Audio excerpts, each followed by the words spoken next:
What's good, y'all? It's your boy D, StrengthFinders General. Welcome back to the StrengthFinders Lifestyle channel. Appreciate you guys for checking back in with your boy. Do me a favor, before we even get on with this video, like, comment, share, subscribe if you're new to the channel. Head over to my second channel, the Harris Hustle Vlogs, and subscribe over there as well. Hit the notification bell so you can be notified when we post these bangers, and for shout outs. You know what I mean? We're gonna start shouting you guys out. But anyway, y'all, just getting up. It's early and I'm hungry, so I'm getting ready to make something to eat. I'm gonna make actually what I had last night. I'm gonna share that with you guys in a little bit. Actually, I woke up already reflecting on life. I like to get up, reflect on life, sip on some coffee, you know what I mean? Recharge that Hemi engine and mash the pedal for the day. So let me go ahead and grab a bite to eat. Probably have a little bit of a mukbang. Want to talk with you guys a little bit about what I've been reflecting on and get on with the vlog. So again, more bangers, guys, nothing but lit content. We're going to be doing Look Alive, either Look Alive Mondays or I'll be posting Look Alive posts, man. If y'all been following me on Facebook, back in the day I used to post Look Alive posts, man. Just, you know, motivational posts, inspirational posts. I'm not really on Facebook too tough, so I don't really plan on going back over there, but I do want to give it to you guys here on the channel. So be looking out at least once a week, maybe on a Monday. I'll just give you guys inspirational posts, and I'm gonna kind of like talk a little bit about my inspirational thought for today in this vlog. So anyway, let me grab a bite to eat and get on with the video. Thanks for coming back to the channel. Appreciate you guys. If you're new to the channel, let's get on with it. Your boy D. Yo, quick little sneak peek. I'll show y'all what we're working with. Let's take this back in the room. I decided to make some creamy chicken last night. It's pretty much my own version of it. Trust me, it's off the hook. And also I have this spinach pasta Alfredo with a little bit of cheese in it, and then I threw some Parmesan cheese on top. Trust me, it's pretty good, guys. I had it last night. I want to have it again today. And if y'all want to see me prep this meal, if y'all want to see how I put it together, trust me, it's off the hook. It's worth it. I highly recommend you guys commenting below if y'all want to see me put this together. Alright, guys, trying to get my little setup. I'm definitely going to edit this video. I'm not going to have you guys sit here and watch me chew the entire time. If it's gross, if it grosses you out to, you know, watch people eat, then, you know, you may want to bypass this part of the video. But if you're okay with it, then let's talk, let's rock, let's vibe. But anyway, guys, like I said, you know, I like to reflect on life, man, especially in the early part of the day. You know what I mean? When it's quiet, the birds is chirping. I like to reflect on life. And I just wanted to share a little bit, man. You know, the reality is, man, I'm sitting here doing YouTube, and to be honest with you guys, I'm an introvert. You know, for any of you guys who may know me already, some of y'all may be aware of that, others may not, because some of y'all only see me in the public eye. But you know, anybody who know me personally know that I'm an introvert, and yet I'm a whole YouTuber. You know what I'm saying? And that's introverts. We're not known for being very social. We're widely known as being antisocial for the most part, meaning when we're out in the public eye, we don't talk much. You know what I'm saying? We're known for that. You know, some people may consider that as being bougie or stuck up, or, you know, whatever that is, which is completely false. At least not for me. I'm very humble. I come from humble beginnings. I'm huge on respect. I'm huge on respect for others, because, you know, I'm big on the concept of, you know, respect others the same way you want to be respected. I come from, you know, hard times, guys. So, you know, for me, I'm always going to, you know, live my life grounded regardless of how high we rise. You know what I'm saying? Me personally, like I said, I'm an introvert, you know, so a lot of y'all may say, well, how did you get to this point? You know, if you're an introvert, you're a whole YouTuber. And guys, I made the choice to really delve into this YouTube deal. A lot of y'all want to know how I got here and why did I decide to go ahead and pursue it, regardless of the fact that it's a difficult path and a difficult task for a person like me. And like I said, hopefully at the end of this video, somebody's inspired to, you know, pursue their dreams. You know what I mean? When you hear my story. All right. So before I got into YouTube, actually, I started this account, my YouTube account, doing YouTube just to pretty much promote my music before I decided to go ahead and be a whole YouTuber with what I'm doing as far as my business is. I was pretty much using YouTube as a platform or opportunity to get my music out there. All right, again, music, that's another thing. As a private person, as an introvert, you got to think that's another difficult task as well, which it was. So again, before this platform was the stage life. I pretty much was rocking out on the stage. You know what I'm saying? I was a whole artist, a whole rap artist. I had a whole record label I started up. I ran Iron Shop Entertainment. That was my record label.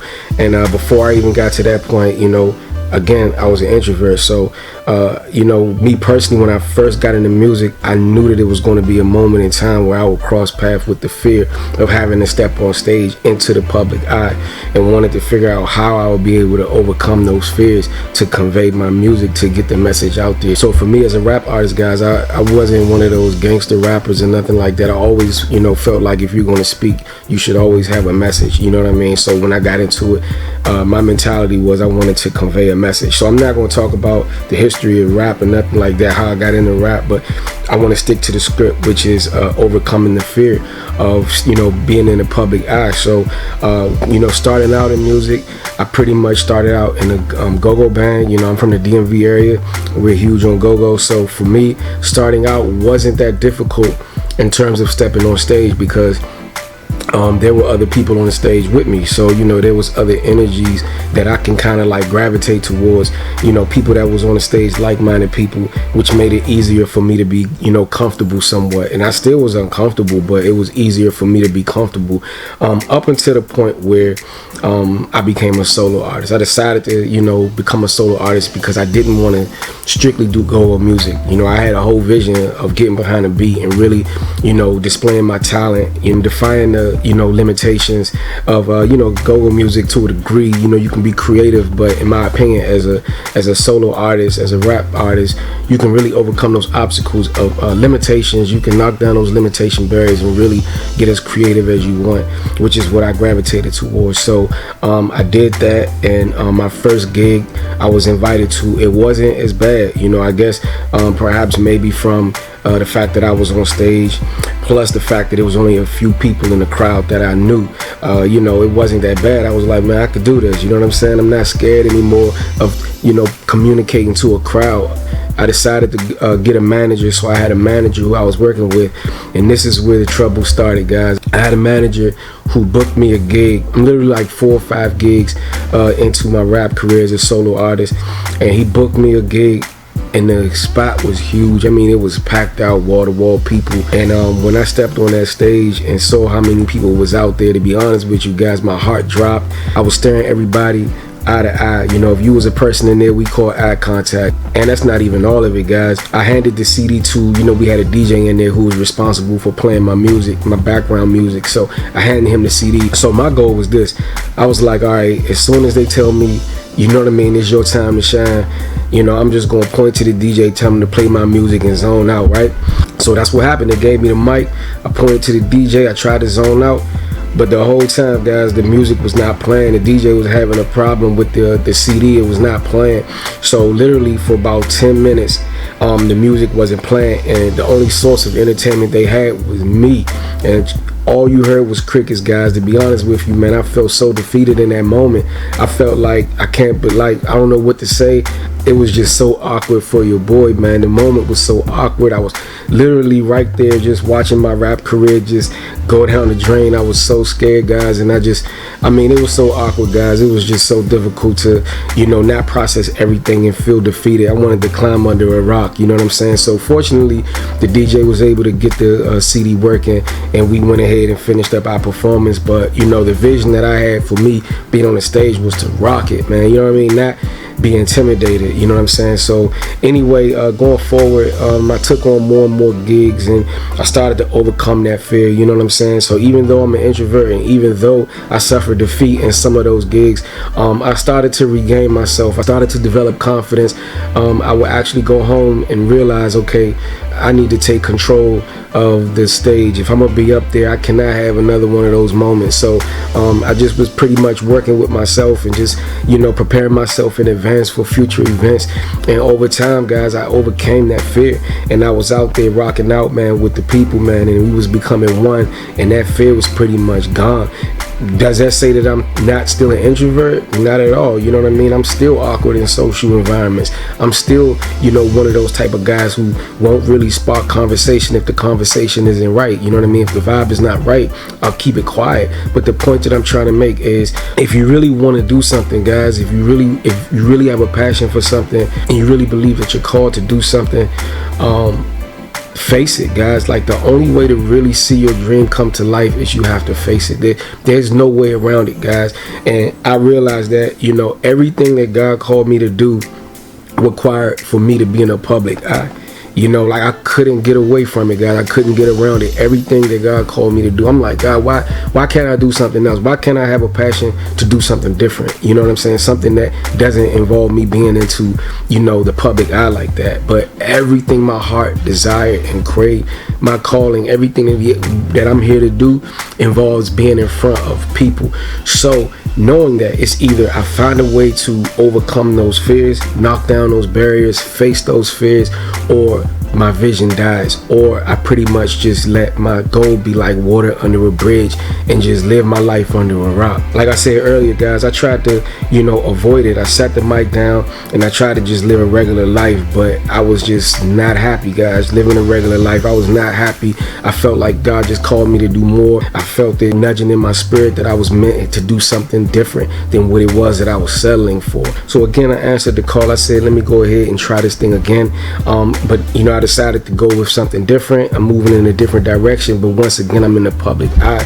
And to be honest with you, now I don't care, guys. Like, you know, I'll dig up my nose right now. I'm not going to do it because it's nasty, but I'll dig up my nose right now and not really care 2 cents about what anybody think. I grew to a place where I realized that it doesn't matter what the next person think. It really don't matter. You know what I'm saying? Now I can talk with you guys about whatever, man. It doesn't matter to me. Still an introvert, guys, at the end of the day, but don't get it twisted. I've learned how to overcome those barriers. I've learned how to maneuver in such a way to where I care less about what other people think and more about, you know, accomplishing the goals that I'm pursuing, going after the things that my heart desires. One day looking back and realizing that I actually ventured after the things that my heart desired and live a life that I'm proud of, instead of settling for a life that doesn't necessarily represent me and what God wants me to do with my life. So for me, I decided to, you know, man up and figure out ways to overcome it. So I say all of this to say, if you have a goal in mind, if God puts something on your heart, if there's something that's nudging at your heart for you to do and you know you're supposed to be doing it, do not make the mistake of being one of those old guys or older ladies, no offense, who say, I wish I would have did this, that, and the third. You know what I'm saying? Like, use this moment in time now, especially to all my young people. Use this moment in time, this opportunity right now to live your wildest dreams. Go for it. You know what I mean? And sure, there's going to be barriers. There's going to be hurdles. There's going to be obstacles that you're going to have to overcome. You know, you got to be here anyway. You know what I'm saying? If you're going to be here on earth, if you're going to rise, you might as well shine. I'm not even chewing my food anymore because I feel it in my heart. Somebody that's listening to this, who's watching this right now, could use this. I don't even know you personally, but to know that this message can impact you to where today you're making a change. You're pretty much not willing to knock over those barriers and configure life and configure those goals. Don't worry about what other people think. They're just thoughts. It doesn't matter what they think, because at the end of the day, they judge Jesus. You know what I mean? They crucify him for doing a good deed. You know, you could be doing 1,000 positive things. There's going to be somebody that's going to hate on what you're doing. There's going to be somebody that's not going to like what you're doing. So at the end of the day, disregard those thoughts. Disregard any of the hate, the naysayers, the people that's going to judge you, because they're going to judge you anyway. So you might as well go ahead and attack those goals. All right, with that said, I want to leave y'all with one final thought before we get on with the rest of this vlog. I want to leave y'all with one final thought. Keep in mind, we have the power to control our thoughts. We have the power to control our mind. We have the power to control our actions. So we could either choose fear over faith, or we could choose faith over fear. So walk with your boy D and choose faith over fear. I strongly encourage you guys to look alive. Again, if you're watching this video, that means you up. And if you up, then we might as well rise. And if you're going to rise, you might as well shine.